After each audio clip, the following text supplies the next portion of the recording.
I'm not gonna claim that I've built some crazy physique, that Chris Bumstead levels, but I think I've gone ahead of the average guy when it comes to strength and size. And I've been reflecting over the past couple days what's caused me to make more progress than the average guy.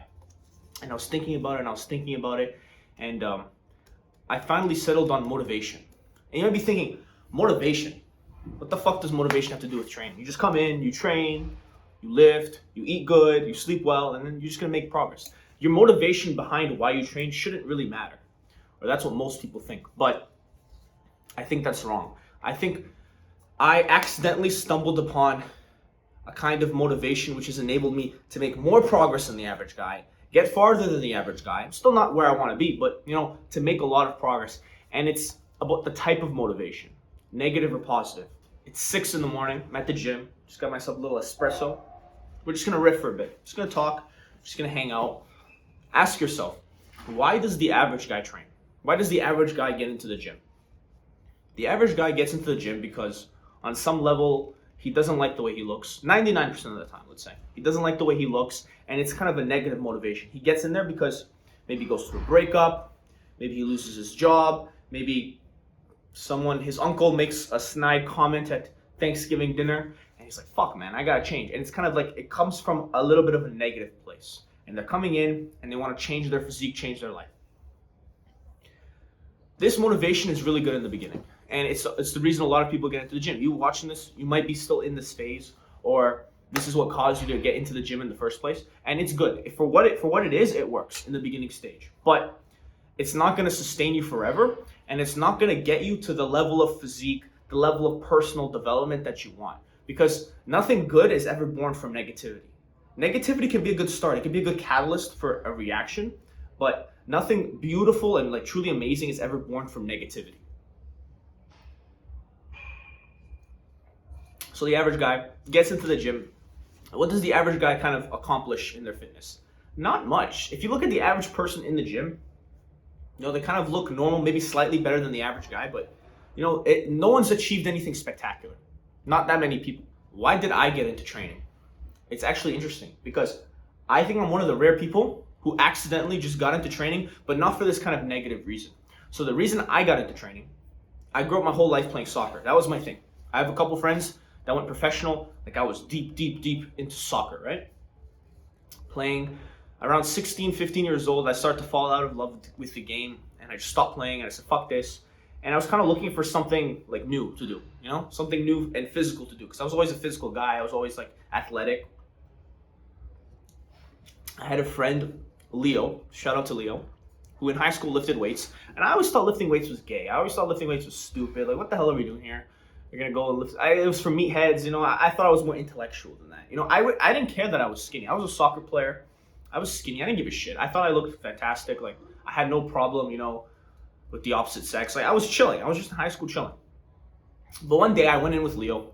We trained a little bit, and I thought it was pretty fun. And the reason I decided to start training was just so I could hang out with him more, because I didn't know what to do really after school. So I just hung out with Leo, and we lifted weights. And then I started to see a little bit of progress. And then that little bit of progress, as you know, like people call it catching the iron bug. I caught the iron bug, and I just got addicted into lifting weights after I made that first little bit of progress. And then I went off to the races. What's interesting about my story is that somehow, by chance, I managed to luck into a motivation that wasn't negative. It was a positive. It came from wanting to see my potential, wanting to see where I could take this thing. And that's very rare. I did have a little bit of that negative motivation. Like, I always grew up a little bit short. I was always skinny, but I didn't really care. So maybe there was perhaps a little bit of that negative motivation in the beginning. But, over the months, over the years, it's like completely morphed into like a positive desire to see my potential, to see what I'm capable of in this fitness thing, and to really make something of myself here so that I can carry over to all aspects of your life. That's one of the interesting things about physical training, is how it carries over to the other aspects of your life. So if you ask me, why do you train? To be honest, I just love the process. I love the process of, coming in and adding one rep to a PR, coming in, adding a little bit of weight, coming in after a few months and seeing your biceps grow 1/10 of an inch, or just seeing a teeny tiny little bit of progress. That little bit of progress that you see in the gym, it's addictive, man. It's so addictive. And that's one level of it. Just seeing the progress, because in the gym, you can't really fake it. If you're making progress with your relationship, if you're making progress at work, if you're upping your career, it's very hard to see those like discrete increases in performance. But in the gym, it's very obvious. You either lifted the weight or you didn't. You either added a rep or you didn't. It's like, I like that a lot about the gym. Your arms are either a little bit bigger or they're not. You know what I mean? You either lost weight or you didn't. You gained weight or you didn't. It's very, very, very obvious when you're making progress, especially if you track everything. So that's one part of it. I love the progression, and it kind of gives me that satisfaction, and then it enables me to go pursue that in other areas of life, in business, with relationships, with family, you know, with my own personal self-development. That's what I like about the gym. It just kind of transfers. The other level of why I want to train and why I love to train, and why I have a whole YouTube channel about training, and why I posted videos about lifting weights for like 3 years, I'm just so curious to see what I'm capable of. Maybe a lot of you guys can relate. You just want to know, like, how big, how strong can I get? Like, how much muscle can I put on this frame? How big can my arms get? What's my lifetime potential for the bench press or the deadlift or the front squat? Or recently it's like, how far can I take the strongman thing? Can I go to nationals? And I did.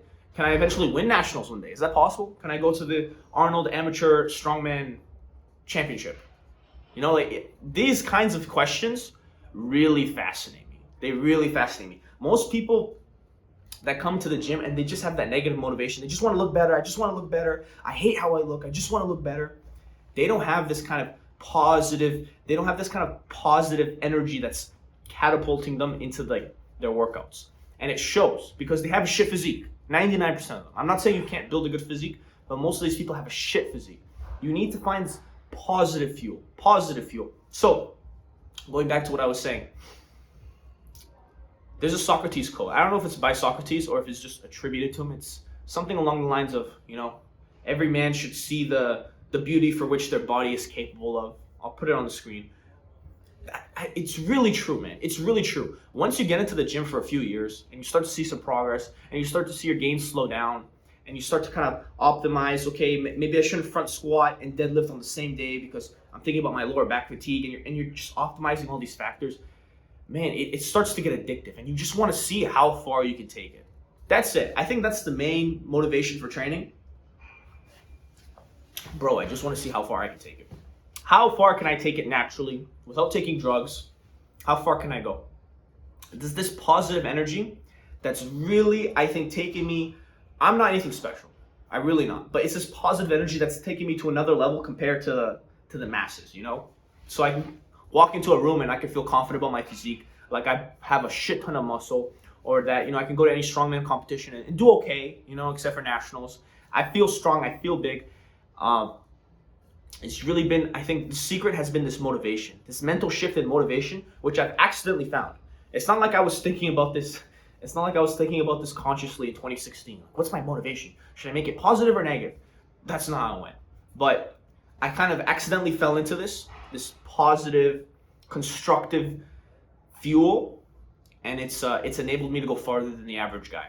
So if you find yourself kind of in that negative state where you just don't like how you look, you don't like how you feel, try to find ways of cultivating these little wins, these little positive experiences. So how do you do this? My favorite way of doing this is by tracking everything. With all my clients, we track all the metrics, because when you see the metrics going up, when you're not just like kind of winging it, and you might be winging it to a certain extent. There's like different extents of winging it. There's different levels to winging it, right? But if you track metrics and you kind of feel the satisfaction of doing better, oh, I lost half a pound this week, oh, I gained half a pound this week, oh, I put 1 rep on my shoulder press across 3 sets, feel the satisfaction of, you know, getting these metrics up, and you can kind of start to build this snowball of motivation. And it's really small in the beginning. It's like a teeny tiny snowball, and it eventually gets bigger and bigger and bigger and bigger until it's just this huge mass just rolling down this hill. And that's when the real progress is going to come. Training is just step 1. You guys have to remember that. At the end of the day, like how much you lift, the size of your biceps, it doesn't matter. Okay, in the grand scheme of things, it doesn't mean shit. But what does mean shit is the effect that training gives you in other areas of your life. Training is step 1. If you can build an amazing physique, if you can build an amazing work ethic in the gym, do you not think that's going to carry over to other aspects of your life? That's another part of this like mental shift that is constructive and that you need to think about when you're in the gym. Do you not think it's going to carry over to other areas of your life? Like just the concept of eating well and sleeping well to get better at the gym is going to help you in work. It's going to help you with family. It's going to help you in school. Whatever the fuck you're doing, it's going to help you. You know, it's going to help you avoid vices like smoking weed and like eating junk food. It's going to help you no matter what you do. So training is a very, very, very foundational step. If you want to improve your life, the first thing you can do is just get jacked. Get jacked. It might take 6 months. All you need is 6 months to a year of locking in and actually giving it your best effort. And you'll be able to get farther ahead than 99.9% of guys with 1 year of just concentrated effort. Most people have never done that. So I urge you to start thinking about your motivation. Is it positive or negative? What's the ratio? How can you start building this positive motivation? It's what really helped me build my dream body and just catapult me to this new level of success, which I'm getting now. So I'm gonna finish my espresso, gonna hit some upper body. Different video today, really different video today, okay? I'm a little bit scared to kind of post these kinds of videos because it's more raw, it's more authentic, less editing, little to no editing. And yeah, you're gonna get some more of these videos. It's gonna be interesting. So I wish you all the best. Time to train.